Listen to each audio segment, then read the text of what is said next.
The Telltale Heart by Edgar Allan Poe. Performed by Rob Goll.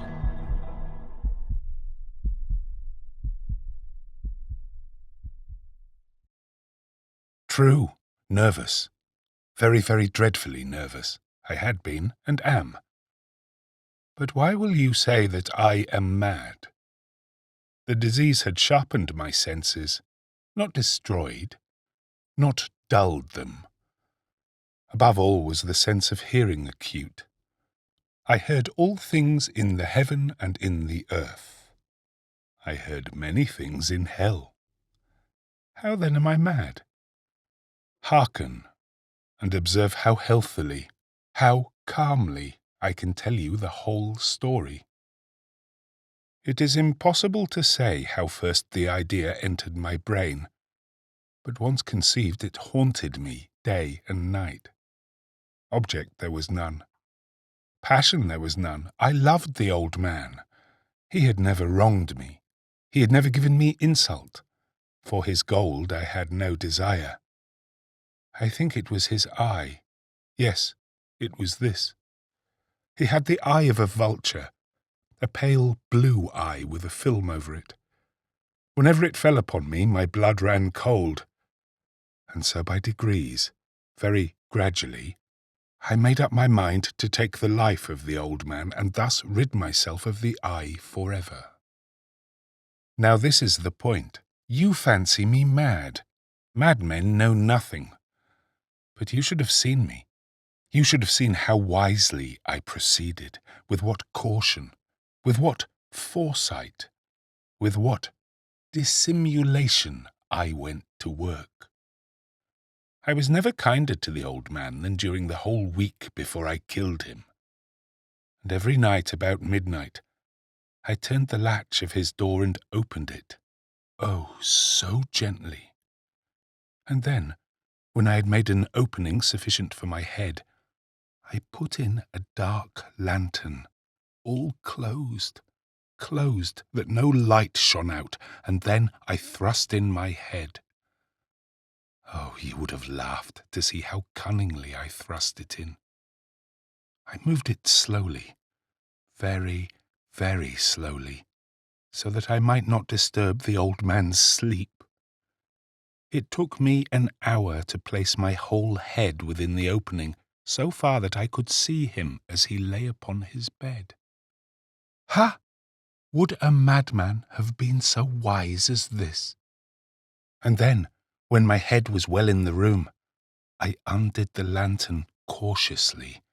Oh, so cautiously, for the hinges creaked. I undid it just so much that a single thin ray fell upon the vulture eye. And this I did for 7 long nights, every night just at midnight. But I found the eye always closed, and so it was impossible to do the work. For it was not the old man who vexed me, but his evil eye.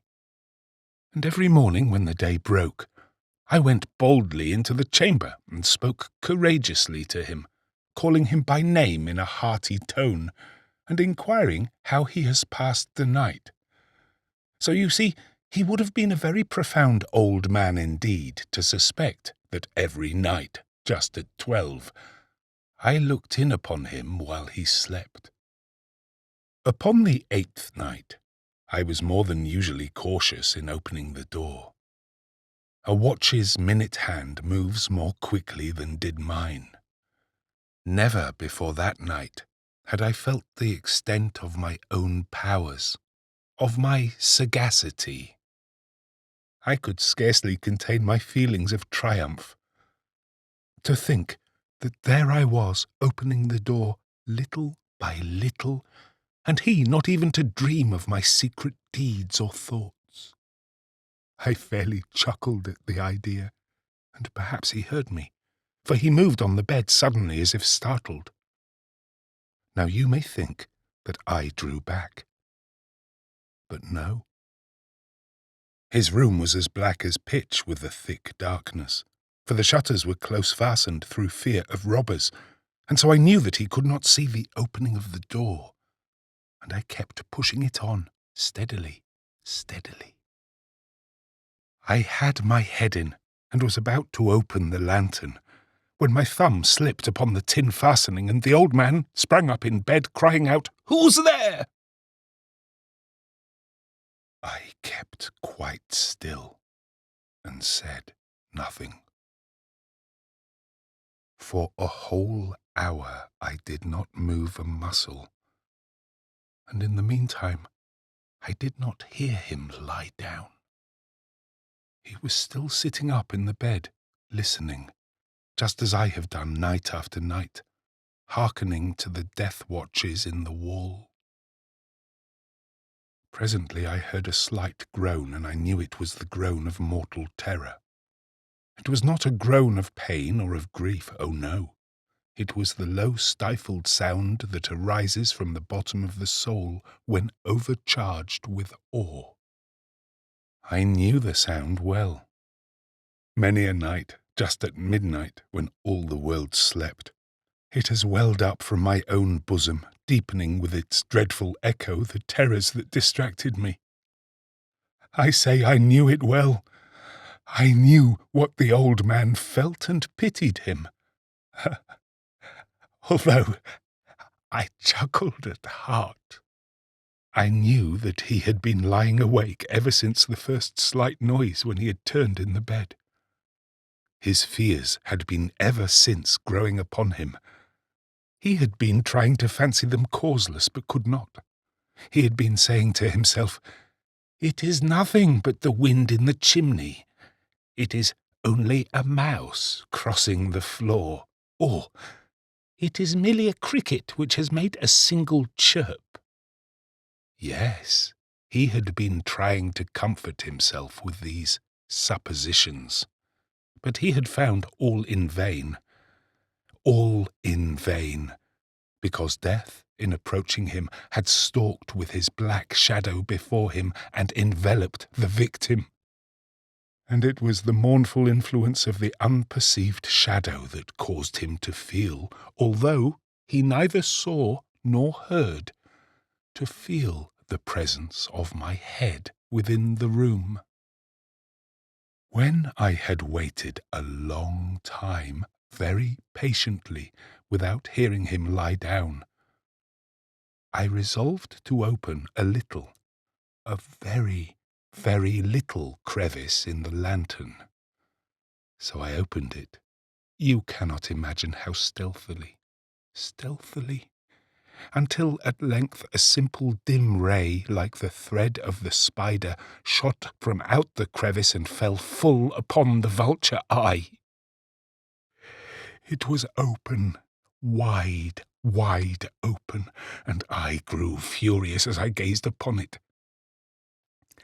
I saw it with perfect distinctness, all a dull blue with a hideous veil over it that chilled the very marrow in my bones. But I could see nothing else of the old man's face or person, for I had directed the ray as if by instinct precisely upon the damned spot. And have I not told you that what you mistake for madness is but over-acuteness of the sense? Now I say there came to my ears a low, dull, quick sound, such as a watch makes when enveloped in cotton. I knew that sound well, too. It was the beating of the old man's heart. It increased my fury as the beating of a drum stimulates the soldier into courage. But even yet I refrained and kept still. I scarcely breathed. I held the lantern motionless. I tried how steadily I could maintain the ray upon the eye. Meantime the hellish tattoo of the heart increased. It grew quicker and louder every instant. The old man's terror must have been extreme. It grew louder, I say, louder every moment. Do you mark me well? I have told you that I am nervous, so I am. And now, at the dead hour of the night, amid the dreadful silence of that old house, so strange a noise as this excited me to uncontrollable terror. Yet for some minutes longer I refrained and stood still. But the beating grew louder, louder.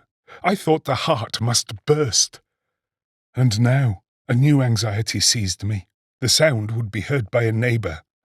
The old man's hour had come. With a loud yell, I threw open the lantern and leaped into the room. He shrieked once only. In an instant I dragged him to the floor and pulled the heavy bed over him. I then smiled gaily to find the deed so far done.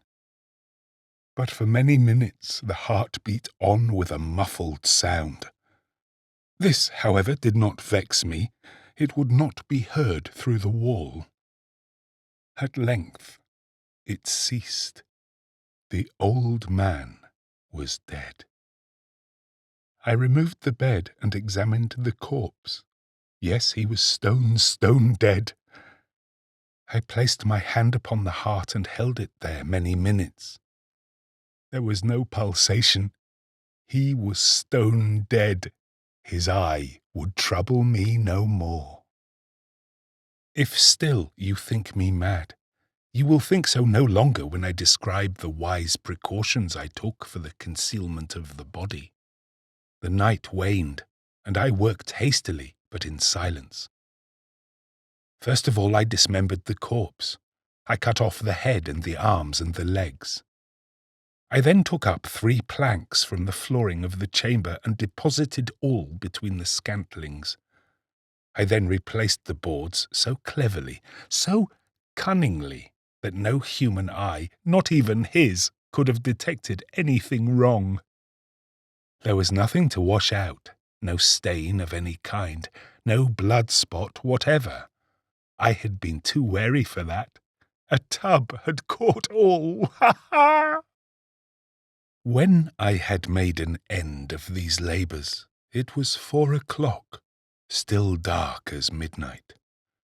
As the bell sounded the hour, there came a knocking at the street door. I went down to open it with a light heart, for what had I now to fear? There entered 3 men who introduced themselves with perfect suavity as officers of the police. A shriek had been heard by a neighbour during the night. Suspicion of foul play had been aroused. Information had been lodged at the police office, and they, the officers, had been deputed to search the premises. I smiled, for what had I to fear? I bade the gentleman welcome. The shriek, I said, was my own in a dream. The old man I mentioned was absent in the country. I took my visitors all over the house. I bade them search well. I led them at length to his chamber. I showed them his treasures, secure, undisturbed. In the enthusiasm of my confidence, I brought chairs into the room, and desired them here to rest from their fatigues, while I myself, in the wild audacity of my perfect triumph, placed my own seat upon the very spot beneath which reposed the corpse of the victim. The officers were satisfied. My manner had convinced them. I was singularly at ease. They sat, and while I answered cheerily, they chatted of familiar things. But ere long I felt myself getting pale and wished them gone. My head ached, and I fancied a ringing in my ears. But still they sat and still chatted. The ringing became more distinct. It continued and became more distinct. I talked more freely to get rid of the feeling, but it continued and gained definiteness until at length I found that the noise was not within my ears. No doubt I now grew very pale, but I talked more fluently and with a heightened voice. Yet the sound increased, and what could I do? It was a low, dull, quick sound, much such a sound as a watch makes when enveloped in cotton.